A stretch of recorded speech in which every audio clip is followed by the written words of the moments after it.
investigative reporters have a big role in fighting corruption. And it's not just that the investigations are published and then are used by law enforcement.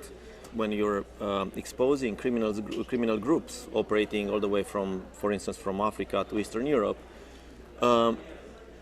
you don't just cause troubles to these organized crime groups from the point of view of the law enforcement, but you're actually stopping them from doing business as usual.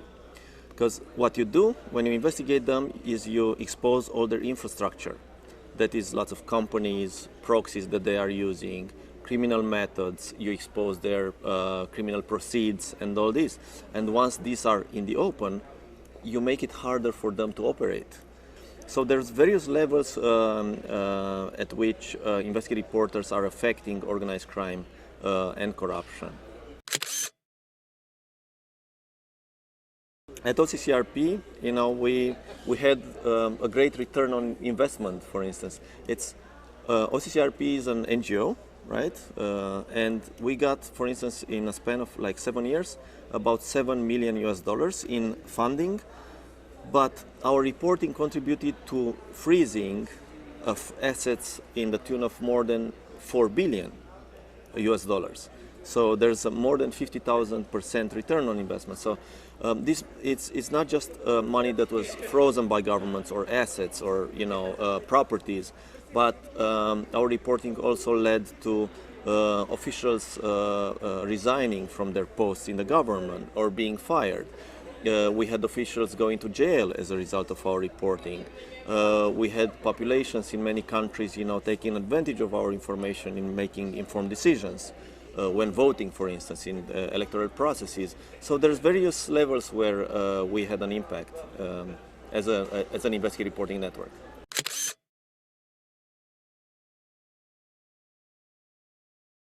It's crucial for investigative reporters to collaborate across borders because crime is transnational.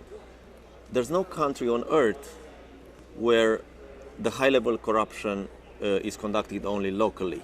These are network of corruption. So in order to investigate a network, you need a network. Or how it is said, you need a network to fight a network.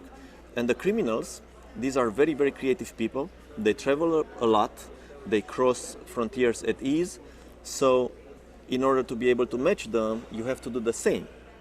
Otherwise, you won't be able to see the whole picture. So this is why journalists need to cooperate with each other and with activists as well in order to put the pieces of the puzzle together, because activist organizations are also doing investigative reporting. We have quite a few examples.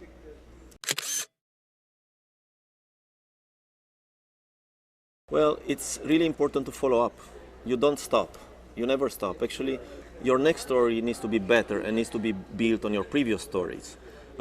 It's not a hit and run job. This is, when you actually, as we are focused on organized crime and corruption, you need to follow organized crime and the corrupt processes all the way. So there's no rest there. You can find joy sometimes from the outcome of your investigations, but you're always thinking about the next piece of work. Well, especially when investigating high-level corruption and organized crime, you got to be aware of the power of corrupt politicians and the criminals, because they have at their disposal lots of resources, money, lawyers, hackers, that can break into your computer, for instance. So you got to be aware of cybersecurity as well as your physical security, and you got to have mechanisms in place to protect yourself. So, for instance, at OCCRP we have libel insurance. We have, and we're covered globally for potential cases when someone sues us for libel.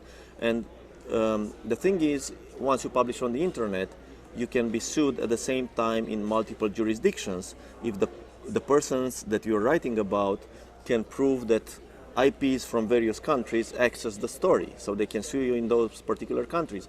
So this can be a costly process to defend yourself in these courts. So something like libel insurance is actually a very important tool in guarding yourself against these sort of threats. And this also comes with another level of safeguarding. and that is fact-checking.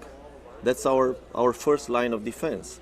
All our articles need to be fact-checked and lawyered, and this is your best defense, to be honest and to be accurate. Thank you so much.